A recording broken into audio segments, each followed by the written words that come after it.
Hi, dear students. Welcome back once again to our online class. So, today I am going to take the third poem, that is The Temple and the Body. It is basically a Vachana which is written in Kannada language and it was written by Basavanna. Later, it was translated into English language by A.K. Ramanujam. Okay, before directly getting into this Vachana or this poem, let's have a brief idea about Basavanna, about the writer. Yes, see here, about the poet Basavanna. See, ಈ ಬಸವಣ್ಣ ಅವರು 12ನೇ ಶತಮಾನದಲ್ಲಿ ಇದ್ದಂಥ ವಚನಕಾರ. ಇವರು ಬಸವನ ಭಾಗ್ಯವಾಡಿ ಅಂತ ಏನು ಕರಿತೀವಲ್ಲ, ಅವರ ಜನ್ಮದ ಬಗ್ಗೆ, ಅವ್ರ ಲೈಫ್ ಬಗ್ಗೆ ಎಲ್ಲ ನೀವು ಕನ್ನಡ ಲ್ಯಾಂಗ್ವೇಜಲ್ಲಿ ತುಂಬ ಚೆನ್ನಾಗಿ ಕೇಳಿರ್ತೀರ. ನೋಡೋಣ ಇಲ್ಲಿರುವಂಥ ಇನ್ಫಾರ್ಮೇಷನ್. ಬಸವಣ್ಣ ಈ was A great social reformer. Social reformer ಅಂತಂದರೆ ಸಮಾಜದಲ್ಲಿ ಏನೇನು ಕೆಟ್ಟ ಪದ್ಧತಿಗಳಿರುತ್ತಲ್ಲ ಅದರ ವಿರುದ್ಧವಾಗಿ ನಿಲ್ಲುವಂಥವ್ರು. ಓಕೆ, ಜಾತಿ ಪದ್ಧತಿ ಇರುತ್ತೆ ಅಥವಾ ಹೆಣ್ಣು ಗಂಡಿನ ನಡುವೆ ಇರುವಂಥ ತಾರತಮ್ಯ ಇರುತ್ತೆ, ಇವನ್ನೆಲ್ಲ ಹೋಗಲಾಡಿಸ್ಬೇಕಂತ ಯಾರ್ಯಾರು ಪ್ರಯತ್ನ ಪಡ್ತಾರೋ ಅವ್ರನ್ನ ನಾವು ಸೋಷಿಯಲ್ ರಿಫಾರ್ಮರ್ ಅಂತ ಕರಿತೀವಿ. ಓಕೆನಾ? Okay, next. Who strove to build a new social order free from caste, class and orthodox. ಹಿಂಗಂತಂದರೆ ಆರ್ಥೋಡಾಕ್ಸ್ ಅಂದರೆ ರಿಜಿಡಿಟಿ ಇರುತ್ತೆ ನೋಡ್ರಿ, ಒಬ್ಬರನ್ನ ಮುಟ್ಟಿಸ್ಕೊಳ್ಳಲ್ಲ, ಒಬ್ಬರನ್ನ ಮನೆ ಒಳಗಡೆ ಕೂಡಿಸಲ್ಲ, ಒಂದು ರೀತಿ ಅಸ್ಪೃಶ್ಯತೆ ಎಲ್ಲ ಮೇಂಟೈನ್ ಮಾಡ್ತಾ ಇರ್ತಾರಲ್ಲ ಧಾರ್ಮಿಕ ಪದ್ಧತಿಗಳಲ್ಲಿ, ಅದನ್ನು ಆರ್ಥೋಡಾಕ್ಸ್ ಅಂತ ಕರಿತೀವಿ. ಇದರೆಲ್ಲದರ ವಿರುದ್ಧ ಬಸವಣ್ಣ ಅವರು ನಿಂತಂಥವ್ರು. He was the leader of medieval religious movement Veerashaivism, of which the Kannada vachanas are the most important text. ಇವರು ಲಿಂಗಾಯತ್ಸ್ ಮೂವ್ಮೆಂಟನ್ನು ಸ್ಟಾರ್ಟ್ ಮಾಡಿದಂಥವ್ರು. ಅದರಲ್ಲಿ ವೀರಶೈವಿಸಮ್ ಅನ್ನೋ ಒಂದು ಸಿದ್ಧಾಂತ ಏನಿದೆ ಅದನ್ನು ಪ್ರತಿಪಾದನೆ ಮಾಡ್ತಾರೆ ಇವರು. ನೆಕ್ಸ್ಟು ಅದಕ್ಕೆ ಪ್ರತಿಪಾದನೆ ಮಾಡೋಕ್ಕೋಸ್ಕರ ಇವರು ಜಾಸ್ತಿ ಈ ಕನ್ನಡ ಸಾಹಿತ್ಯದಲ್ಲಿರುವಂಥ ವಚನ ಸಾಹಿತ್ಯನ ಯೂಸ್ ಮಾಡ್ಕೊತಾರೆ.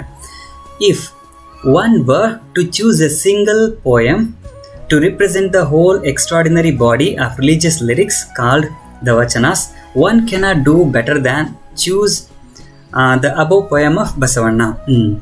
ನಾವು ಯಾವುದಾದ್ರೂ ಧರ್ಮದ ಬಗ್ಗೆ ಸಾಹಿತ್ಯಗಳನ್ನ ತಗೊಂಡ್ರೆ ಅದರಲ್ಲಿ ವಚನ ಸಾಹಿತ್ಯ ಅನ್ನೋದು ತುಂಬ ಇಂಪಾರ್ಟೆಂಟ್ ಆಗಿರುತ್ತೆ. ಸೊ ಅದನ್ನು ಒಂದು ವಚನ ನಿಮಗೆ ಕೊಟ್ಟಿದ್ದಾರೆ, ಇಂಗ್ಲೀಷ್ನಲ್ಲಿ ಟ್ರಾನ್ಸ್ಲೇಟ್ ಮಾಡಿರೋಂಥದ್ದನ್ನು. Okay, yes, this is brief information about Basavanna. ಓಕೆನಾ? ನೆಕ್ಸ್ಟ್, ಇದನ್ನು ಟ್ರಾನ್ಸ್ಲೇಟ್ ಮಾಡಿದಂಥ A.K. ರಾಮಾನುಜಂ ಅವ್ರ ಬಗ್ಗೆ. Yes, see, this is the translator. A.K. Ramanujan 1929 to 1993, a renowned poet in English and Kannada, has translated the vachanas into English. ವಚನಗಳನ್ನ ಇಂಗ್ಲೀಷಿಗೆ translate ಮಾಡಿದ್ದಾರೆ. ಇವರು ಇಂಗ್ಲೀಷ್ನಲ್ಲೂ ಕೂಡ ಪೋಯಮ್ ಬರೆದಿದ್ದಾರೆ, ಹಾಗೆ ಕನ್ನಡದಲ್ಲೂ ಕೂಡ ಪೋಯಮ್ಗಳನ್ನ ಬರೆದಿದ್ದಾರೆ. ಓಕೆ, ಎಸ್, ಅದಕ್ಕೋಸ್ಕರ ಇವರು ಎರಡೂ ಲ್ಯಾಂಗ್ವೇಜಲ್ಲೂ ಕೂಡ ಗ್ರಿಪ್ ಇರೋದ್ರಿಂದ ಇವರು ಟ್ರಾನ್ಸ್ಲೇಷನ್ ವರ್ಕ್ನ ತುಂಬ ಚೆನ್ನಾಗಿ ಮಾಡಿದ್ದಾರೆ. ಹಾಗೆ ಇವರು ತಮಿಳ್ನಾಡಿನವರು, ಬೇಸಿಕಲಿ ತಮಿಳು ನಾಡಿನವರು. ಓಕೆನಾ? ಎಸ್, ನಾವು let's get into this ವಚನ.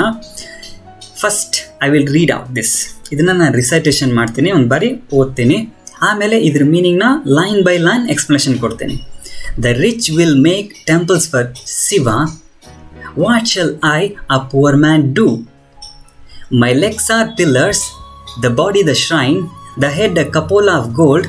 Listen O lord of the meeting rivers, things standing shall fall, but the moving ever shall stay.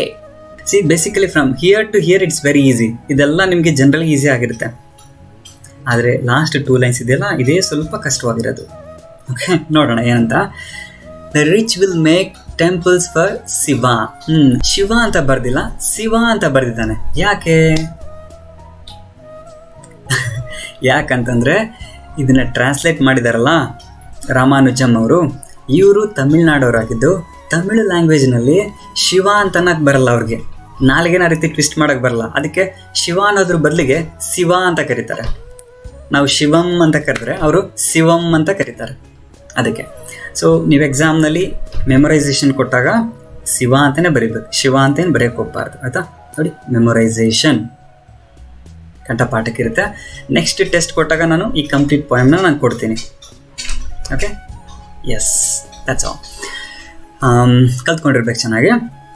The rich will make temples for Shiva, what shall I a poor man do?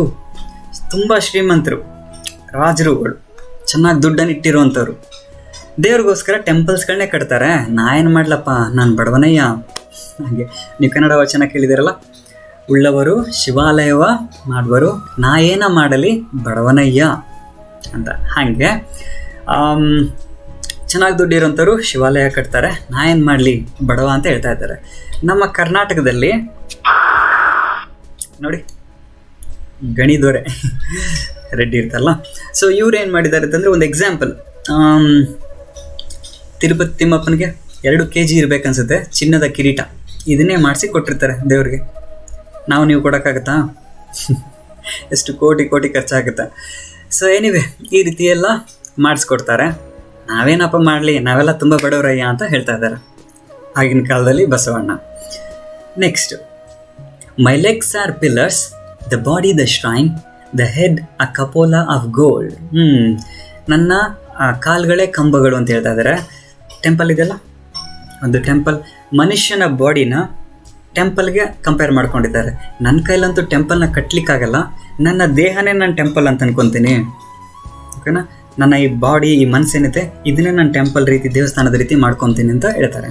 ಅದಕ್ಕೆ my legs are pillars, the body the shrine, the head a cupola of gold. ಈ ರೀತಿ ನೋಡಿ, ಈ 3 ಲೈನ್ಗಳಿದೆಯಲ್ಲ, ಈ 3 ಲೈನ್ಗಳನ್ನ figure of ಸ್ಪೀಚ್ನಲ್ಲಿ metaphor ಅಂತ ಕರೀತಾರೆ.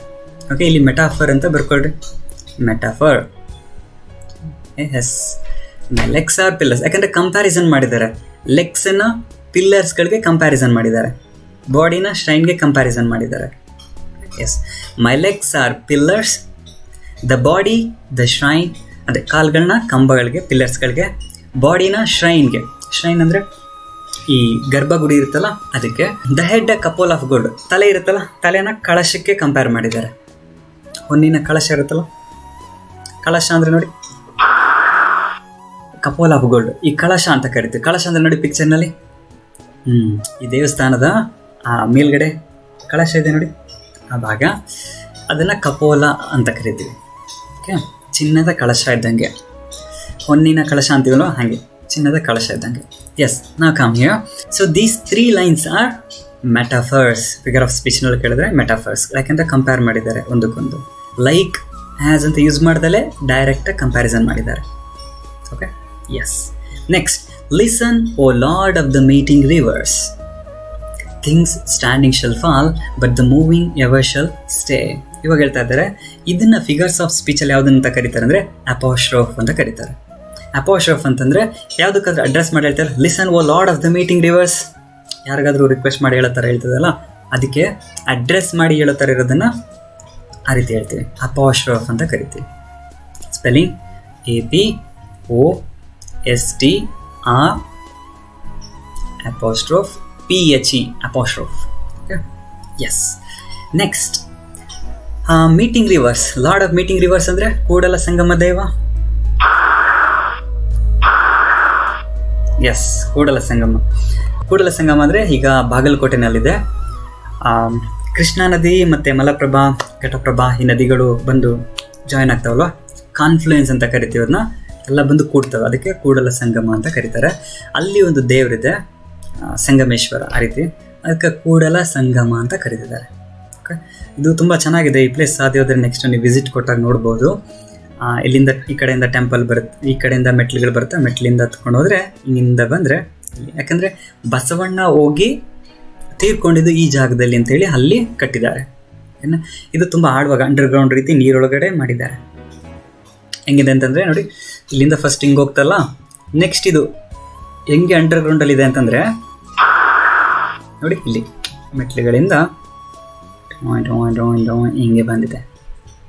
ಗುಡ್. ನೆಕ್ಸ್ಟ್ ಇಲ್ಲಿಂದ ದೇವರು ಹೇಗೆ ರೀತಿ ಇದೆ, ಕೂಡಲ ಸಂಗಮ ವಿಗ್ರಹ ಹೆಂಗಿದೆ ನೋಡಿ, ನೋಡಿ ವಿಗ್ರಹ. ಎಸ್, ಬಸವಣ್ಣ ವಿಗ್ರಹ ಈ ರೀತಿ. ಇದು ಕೂಡಲ ಸಂಗಮ ದೇವ, ಕೂಡಲ ಸಂಗಮದ ವಿಗ್ರಹ ಈ ರೀತಿ. ಸೊ ಆ ದೇವರಿಗೆ ಅಡ್ರೆಸ್ ಮಾಡ್ತಾ ಇರೋಂಥದ್ದು, listen O lord of the meeting rivers, things standing shall fall but the moving ever shall stay. ಏನರ್ಥ ಆಗಿದೆ ಈ 2 ಲೈನ್ಸಲ್ಲಿ? ಈಗ ನಾವು ಟೆಂಪಲ್ಸ್ಗಳನ್ನ ಕಟ್ತೀವಲ್ವಾ, ಆ ಒಂದೇ ಸಲ ಕೆಳಗಡೆ ಬಿದ್ದೇ ಬೀಳುತ್ತೆ. ಓಕೆ, ಕ್ರ್ಯಾಕ್ ಆಗುತ್ತೆ, ಏನಾರು ಆಗಿ ಡ್ಯಾಮೇಜ್ ಆಗಿ ಕೆಳಗಡೆ ಬಿದ್ದೇ ಬೀಳುತ್ತೆ. ಹಾಗೆ ಈ ದೇಹ ಇದೆಯಲ್ಲ, ಈ ದೇಹಕ್ಕೆ ಕೂಡ ಎಷ್ಟೊಂದು ಡೆಕೋರೇಷನ್ ಮಾಡ್ತೀವಿ ನಾವು. ಇದು ಕೂಡ ಅಷ್ಟೇ ಒಂದೇ ಸಲ ಕೆಳಗಡೆ ಬಿದ್ದೇ ಬೀಳುತ್ತೆ, ಸಾವು ಬಂದೇ ಬರುತ್ತೆ ತಾನೆ. ಹಾಗೆ ಆದರೆ ಈ ಆತ್ಮ ಇದೆಯಲ್ಲ, ನಮ್ಮ ದೇಹದ ಒಳಗಡೆ ಇರೋ ಆತ್ಮ ಚೇಂಜ್ ಆಗ್ತಾ ಇರ್ತದೆ, ಬಾಡಿಗಳನ್ನ ಚೇಂಜಸ್ ಮಾಡ್ತಾ ಇರುತ್ತೆ. ಒಂದು ಬಾಡಿ, ಒಂದು ಲೈಫ್ ಬರುತ್ತೆ, ಸತ್ತಾದ್ಮೇಲೆ ಈ ದೇಹ ಬಿಟ್ಟು ಇನ್ನೊಂದು ದೇಹಕ್ಕೆ ಹೋಗುತ್ತೆ, ಇನ್ನೊಂದು ದೇಹ ತೊಗೊಂಡು ಹೊಸದಾಗಿ ಬರುತ್ತೆ. ಹಿಂಗೆ ಚೇಂಜಸ್ ಆಗ್ತಾ ಹೋಗುತ್ತೆ. ಅದಕ್ಕೆ ಹೇಳಿದ್ದಾರೆ ದ ಮೂವಿಂಗ್ ಅಂತಂದರೆ ಇದ್ರ ಮೇಲ್ಗಡೆ ಬ್ರಾಕೆಟ್ನಲ್ಲಿ ಬರ್ಕೊಳ್ರಿ ಸೋಲ್ ಅಂತ. ಸೋಲ್ ಅಂದರೆ ಆತ್ಮ. ಹೀಗೆ ಥಿಂಗ್ಸ್ ಸ್ಟ್ಯಾಂಡಿಂಗ್ ಶೆಲ್ ಫಾಲ್, ಏನು ನಿಲ್ಲಿಸಿರ್ತೀವಲ್ಲ ಕನ್ಸ್ಟ್ರಕ್ಷನ್ಸು, ಸ್ಟ್ರಕ್ಚರ್ಸ್ಗಳು, ಅವೆಲ್ಲ ಬಿದ್ದೇ ಬೀಳುತ್ತೆ.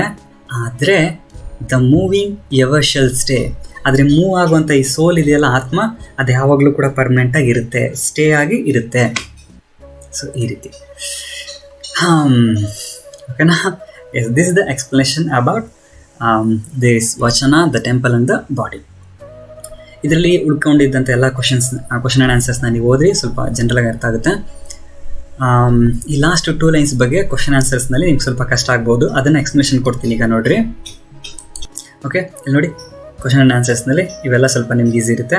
The lines the rich will make temple for Shiva implies that, ಅದ್ರ ಮೀನಿಂಗ್ ಏನು ಹೇಳುತ್ತೆ ಅಂದರೆ they believe that this is how they can serve god. ಅವ್ರು ನಂಬ್ತಾರೆ, ಆ ರಿಚ್ ಪೀಪಲ್ ಇದಾರಲ್ಲ ಅವ್ರು ನಂಬೋದು ಹೆಂಗೆ ಅಂದರೆ ದೇವ್ರಿಗೆ ದುಡ್ಡು ಕೊಟ್ಟು ಗೋಲ್ಡ್ ಕೊಟ್ಟು ಇದ್ರ ಮುಖಾಂತರ ಮಾತ್ರ ನಾವು ಸರ್ವ್ ಮಾಡ್ಬೋದು ದೇವ್ರನ್ನ ಅಂತ ನಂಬ್ಕೊಂಡಿರ್ತಾರೆ. ಆ ರೀತಿ ನೆಕ್ಸ್ಟು ನೋಡ್ಕೊಂಡಿರೋದೆಲ್ಲ ಈಸಿ ಇರುತ್ತೆ ಸ್ವಲ್ಪ. ಇಲ್ಲಿ there are 2 examples of paradox in the last 2 lines. Last 2 ಲೈನ್ಸಲ್ಲಿ ಅಪೋಸಿಟ್ ಪ್ಯಾರಡಾಕ್ಸ್ ಇದೆ. ಪ್ಯಾರಡಾಕ್ಸ್ ಅಂದರೆ ಅಪೋಸಿಟ್ ಅಂತ. ಓಕೆ ನೋಡಿ, ಅಪೋಸಿಟ್ ಐಡಿಯಾ. ಯಾವುದದು ಅಪೋಸಿಟ್ ಐಡಿಯಾ, ಏನದು ಅಂತ ಕೇಳ್ತಾ ಇದ್ದಾರೆ. The human beings always give more priority to their body which is perishable. ಮನುಷ್ಯರು ಏನು ಮಾಡ್ತಾರೆ ಅಂತಂದರೆ ನಾಶವಾಗುವಂಥ ಈ ಬಾಡಿಗೆ, ನಾಶವಾಗುವಂಥ ಈ ಬಿಲ್ಡಿಂಗ್ಸ್ಗಳಿಗೆ, ಅದಕ್ಕೆ ಜಾಸ್ತಿ ಇಂಪಾರ್ಟೆನ್ಸ್ ಕೊಡ್ತಾ ಇರ್ತಾರೆ. ಅದು ಯಾವತ್ತಿದ್ರೂ ಪೆರಿಶ್ ಆಗಲೇ ಆಗುತ್ತೆ ಅಂತ. Which is perishable. ಪೆರಿಷಬಲ್ ಅಂದರೆ ನಾಶ ಆಗುವಂಥದ್ದು. Than to their souls which are permanent. ಆದರೆ ಅವರ ಸೋಲ್ಗೆ ಇಂಪಾರ್ಟೆನ್ಸ್ ಕೊಡೋದ್ರ ಬದಲಾಗಿ, ಅವರ ಆತ್ಮಕ್ಕೆ ಇಂಪಾರ್ಟೆನ್ಸ್ ಕೊಡೋ ಬದಲಾಗಿ ಆ ರೀತಿ ಬಿಲ್ಡಿಂಗ್ಸ್ಗಳಿಗೆ, ನಾಶ ಆಗೋ ಬಿಲ್ಡಿಂಗ್ಸ್ಗಳಿಗೆ ಇಂಪಾರ್ಟೆನ್ಸ್ ಕೊಡ್ತಾರೆ. ಇದು ಅಪೋಸಿಟ್ ಐಡಿಯಾ. ಓಕೆ, ಇದು ಪ್ಯಾರಡಾಕ್ಸ್. ನೆಕ್ಸ್ಟು ಹಾಗೆ ಈ ಲೈನ್ನಲ್ಲಿ the moving ever shall stay, ಇದರಲ್ಲಿ ಏನು ಅಪೋಸಿಟ್ ಐಡಿಯಾ ಇದೆ ಅಂತ ಕೇಳ್ತಾ ಇದ್ದಾರೆ. ಸೊ ಇದರ ಆನ್ಸರ್ ನೋಡಿ, the soul which is permanent and moves from one life to another life by the will of the god is not given priority by people. The things like temples and body will not stay forever, but people are giving more importance to them. ನೋಡಿ, ಈ ಟೆಂಪಲ್ಸ್ಗಳು, ಬಾಡಿಗಳು permanent ಆಗಿರಲ್ಲ, ಆದರೆ ಜನಗಳು ಅವುಗಳಿಗೆ importance ಕೊಡ್ತಾ ಇದ್ದಾರೆ. ಅದರದೇ permanent ಆಗಿರೋಂಥ ಸೋಲ್ ಇದೆಯಲ್ಲ, ಅದು ದೇವರ ಇಚ್ಛೆಯಂತೆ ಒಂದು ಲೈಫಿಂದ ಇನ್ನೊಂದು ಲೈಫ್ಗೆ ಚೇಂಜ್ ಆಗ್ತಾ ಮೂವ್ ಆಗ್ತಾ ಹೋಗ್ತಾ ಇರುತ್ತೆ, ಪರ್ಮನೆಂಟ್ ಆಗಿರುತ್ತೆ. ಅದಕ್ಕೆ ಜನಗಳು ಪ್ರಿಯಾರಿಟಿನ ಕೊಡ್ತಾ ಇಲ್ಲ. ಸೊ ಈ ರೀತಿ ಅಪೋಸಿಟ್ ಇಲ್ಲಿ. So remaining all little bit easy, you can read by yourself. Okay, that's all students about this poem. As early as possible I will try to finish the syllabus. Until next class, take care, bye bye.